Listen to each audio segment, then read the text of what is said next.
I'll assume you can follow the tab or the standard notation from the beginning of the video well enough that you can learn the notes on your own. So rather than going note by note, we're going to go phrase by phrase, talk about fingerings, chord shapes, and general guitar tips. If you do need some help reading tab, I've got a video on that topic. I'll leave a link for that in the description. Also in the description, you'll find a link for ordering a PDF of this arrangement. I'm playing this as a fingerstyle arrangement, but you could adapt this to pick playing if you're a hybrid picker. As we go through this arrangement, make sure you pay attention to the chords above the music. That's going to help you find good fingerings. We start off with kind of a call and response. The melody is the call, and then we have a response, that partial G chord.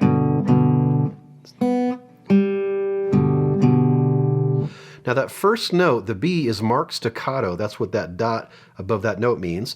And the staccato means to play that note short.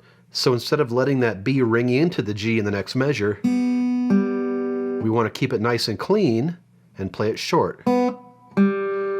And since those first two notes are open notes, it doesn't matter really if you cut that note short with your right hand or your left hand. Now after you play those first two notes, we have a partial G chord. So we want to keep the note on the third string ringing, that G, while we play strings 4, 5, and 6. The lowest three notes of that G chord. And the rhythm there is 1, 2, and. 2, and. The end of that first measure, we also have a staccato B, so again, cut that note short so it's nice and clean and it doesn't ring into the next beat. And then we have, in the second measure, a few things going on. First of all, at the beginning of the measure, we have a C and a G, so it's a very partial C chord, only two strings of it. Then we have some single notes, a G and an E. Play the E with your second finger. And then at the end of the measure, we have a partial G chord, the same three notes you were playing in the first measure. And again, we're only playing those three strings because the melody, that D on the fourth string, that's the highest note. We want to try to have the highest note of the chord be the melody. That's why sometimes we leave out notes or add a note to a chord. Counting wise, we have 1, 2, and 3, and. I'll do that again. 1, 2, and 3, and. Now let me back it up to the beginning so we can put those first two measures in context. Staccato B, 2 and staccato, partial C, and 3 and. Measure 3, we just have some single notes, G's,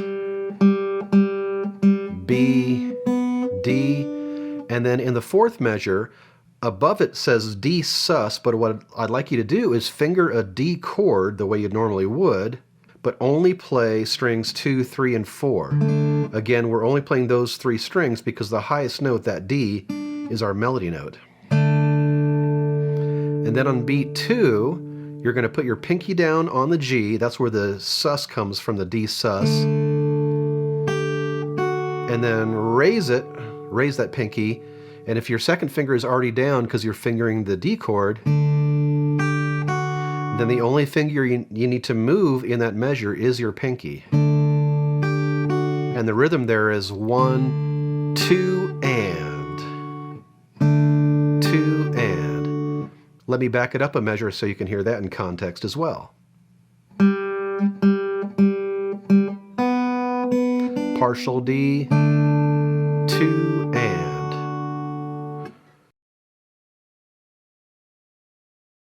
Pick up to measure 5, going into measure 6 is the exact same as the first two measures. We have that staccato B, 2 and. Staccato B, partial C, 1, 2, and 3 and. Then in measure 7 we have some more single notes, G's, A, B, A, and then measure 8. In measure 8, what I'd like you to do is keep the third string ringing, that's your melody note, that G. keep that note ringing while you play the partial C chord with fingers 2 and 3, and then that partial G chord with fingers 2 and 3 the way you've been playing it so far. And our rhythm there is 1 and 2 and 1 and 2 and, keeping third string ringing. Let me back up one measure so you can hear that in context.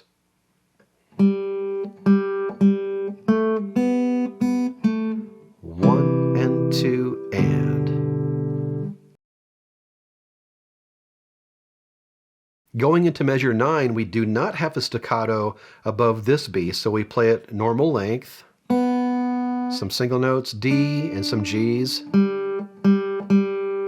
Now measure 10, whoops.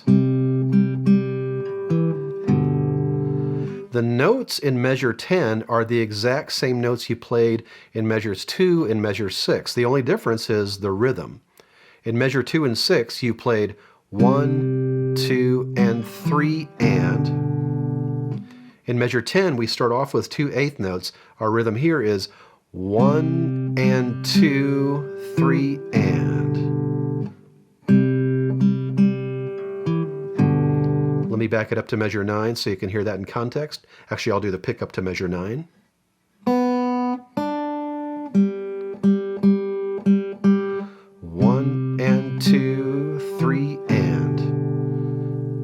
Measure 11 and 12 are the same as measures 3 and 4. We have these Gs. And then just as you did in measure 4, even though it says D sus, go ahead and finger the full D chord, but only play strings 2, 3, and 4. And then we decorate that with fingers 4 and 2.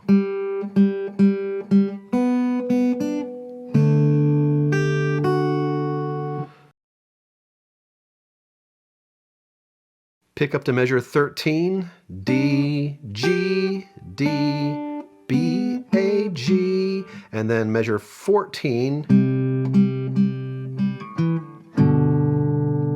Same notes as you played in measures 2 and 6, again, different rhythm. In measure 2, again, you played 1, 2, and 3, and. In measure 14, we have straight eighth notes for a while.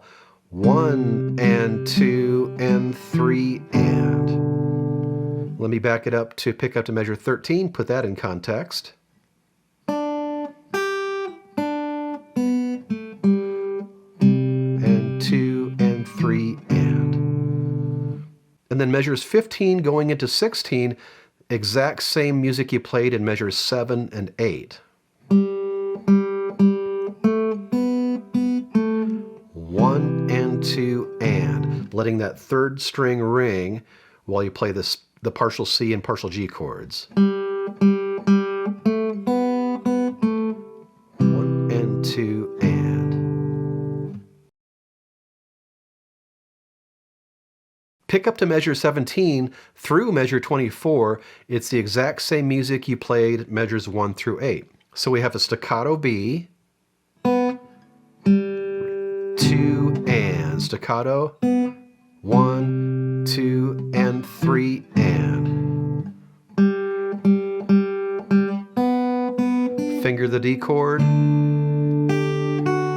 staccato B, 2 and, 1, 2, and 3 and. 1 and 2 and.